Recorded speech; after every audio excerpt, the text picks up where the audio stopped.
नमस्कार दोस्तों, स्वागत है आपका इजी इन्वेस्ट में। आज हम जानेंगे क्या होता है फ्यूचर्स और क्या होता है ऑप्शंस और इनमें ट्रेड कैसे करते हैं और ये रिस्की है या नहीं, जानते हैं आज के वीडियो में।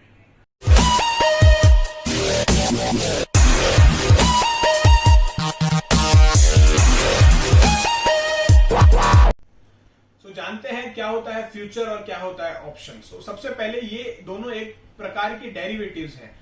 अब आप पूछेंगे डेरिवेटिव क्या होता है, तो डेरिवेटिव बेसिकली क्या होता है कि एक फाइनेंशियल इंस्ट्रूमेंट है जो अपनी वैल्यू किसी और अंडरलाइंग एसेट से डिराइव करता है।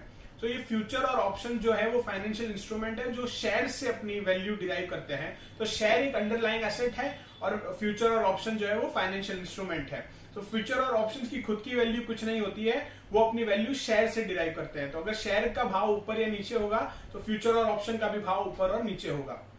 तो अब जानते हैं कि फ्यूचर क्या होता है। सबसे पहले तो फ्यूचर बेसिकली एक कॉन्ट्रैक्ट है। तो सपोज अगर आपको कोई शेयर खरीदना है और आपको लगता है कि उस कंपनी के भाव बढ़ेंगे तो आप उसके शेयर खरीदेंगे, और अगर आपको लगता है कि कंपनी के भाव आगे जाकर गिरेंगे तो आप शेयर्स बेचेंगे। अब इसमें क्या है ऑप्शन में, तो आप ये फ्यूचर जो बेसिकली है वो आप बाय फ्यूचर करेंगे या सेल फ्यूचर करेंगे। अब फ्यूचर्स बेसिकली एक तरह का कॉन्ट्रैक्ट है और ये आपको 1 महीने 2 महीने 3 महीने के अलग अलग कॉन्ट्रैक्ट्स मिलते हैं और इसमें लॉट साइजेस डिसाइड होती है, वो जो स्टॉक एक्सचेंज डिसाइड करता है। तो सपोज आपने एक 100 रुपए का शेयर है जिसका आपको लगता है कि 200 रुपए हो जाएगा 2 या 3 महीने के बाद, तो आज आप उसका फ्यूचर खरीद लेंगे। तो आपको इसमें आपको ऑप्शन मिल जाएगा कि 3 महीने के बाद आप उस फ्यूचर को जो शेयर्स हैं वो 100 रुपए के भाव में खरीद सकते हैं, भले भाव कुछ भी हो। तो ये आपको एक बेनिफिट मिल जाता है। अब सपोज अगर वो 100 रुपए का शेयर का भाव 300 हो गया तो आपको 200 रुपए का प्रॉफिट हो जाएगा।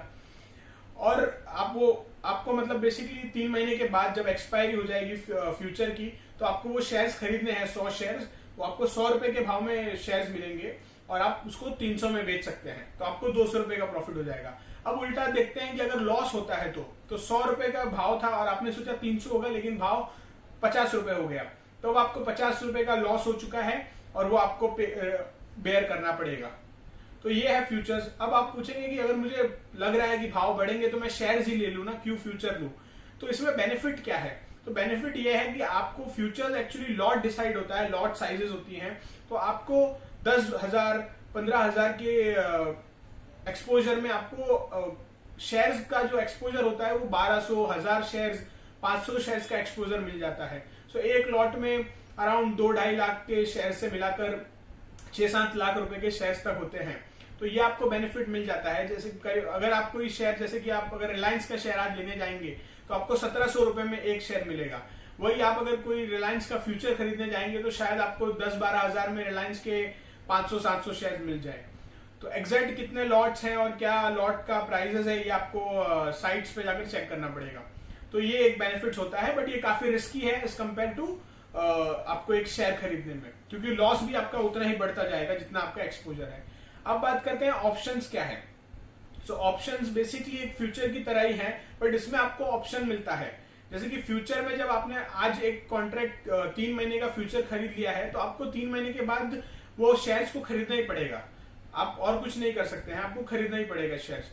तो लेकिन अगर आप ऑप्शंस खरीदते हैं तो आपको ऑप्शन में बेसिकली एक ऑप्शन मिलता है कि आप 3 महीने के बाद उस शेयर को खरीदना चाहते हैं या नहीं। तो आपके पास ऑब्लिगेशन नहीं है, मतलब ये जरूरी नहीं है कि आपको खरीदना है, बट आपके पास ऑप्शन होगा। तो सपोज मैंने अगर एक कोई शेयर का ऑप्शन खरीदा तो वो एक प्रीमियम चार्ज करता है, जैसे कि फ्यूचर्स में मार्जिन था, यहाँ पे प्रीमियम चार्ज होता है। तो सपोज मैंने कोई एक शेयर पे 10 रुपए का प्रीमियम पे कर दिया और ऑप्शन खरीद लिया मैंने उसका। तो अब इसमें भी ऑप्शन में बेसिकली ऑप्शन खरीदने के बाद 2 महीना 3 महीने के बाद अगर भाव ऊपर नीचे हो रहा है तो जो मेरे हिसाब से हुआ तो ठीक है, तो मैं ऑप्शन में शेयर खरीद लूंगा, और नहीं हुआ तो मैं वो 2 रुपए 10 रुपए का लॉस जो है वो इनकर करके चला जाऊंगा। तो अब इस 2 प्रकार के ऑप्शन होते हैं, कॉल ऑप्शन और पुट ऑप्शन। सो कॉल ऑप्शन बेसिकली क्या है, जब आप बुलिश हैं, जब आपको लग रहा है कि किसी शेयर का भाव आगे जाकर बढ़ेगा, तो आप क्या करेंगे कि जैसे आज आप ऑप्शन खरीद लेंगे ताकि 3 महीने के बाद या 2 महीने के बाद आप उस शेयर को आज की कीमत पर खरीद सके। और सेम वे अब पुट ऑप्शन आता है। तो पुट ऑप्शन में क्या रहता है, आप बेरिश हैं, आपको लग रहा है कि भाव गिरेगा, तो आप बेसिकली एक राइट खरीद लेंगे कि आज के भाव में मैं 3 महीने के बाद ये शेयर्स को बेच सकता हूं। सो ये कॉल और पुट ऑप्शंस होते हैं।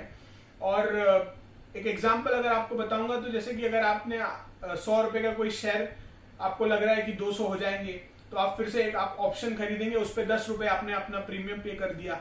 अब 3 महीने के बाद अगर वो 70 रुपए में शेयर मिल रहा है तो आप जरूरी नहीं है कि 100 में खरीदेंगे, क्यों खरीदूंगा, तो मैं प्रीमियम जितना है वो मेरा लॉस हो गया। तो इसमें लॉस लिमिटेड है, फ्यूचर्स में लॉस अनलिमिटेड है।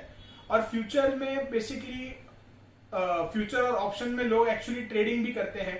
सो बेसिकली आपने क्या किया कि एक्सपायरी तक आपने वेट नहीं किया, वो फ्यूचर किसी और को आपने चिपका दिया, तो ये ट्रेडिंग हो जाती है। और आज ज्यादातर लोग इसमें फ्यूचर ऑप्शन में ट्रेडिंग करते हैं। बट आपको देखेंगे तो अगर आप एक्सपर्टाइज हैं, अगर आपके पास टाइम है या आप किसी की सर्विस ले रहे हैं, तो आपको फ्यूचर और ऑप्शंस में इन्वेस्ट करना चाहिए। अदरवाइज इसमें लॉसेस बहुत ज्यादा होते हैं।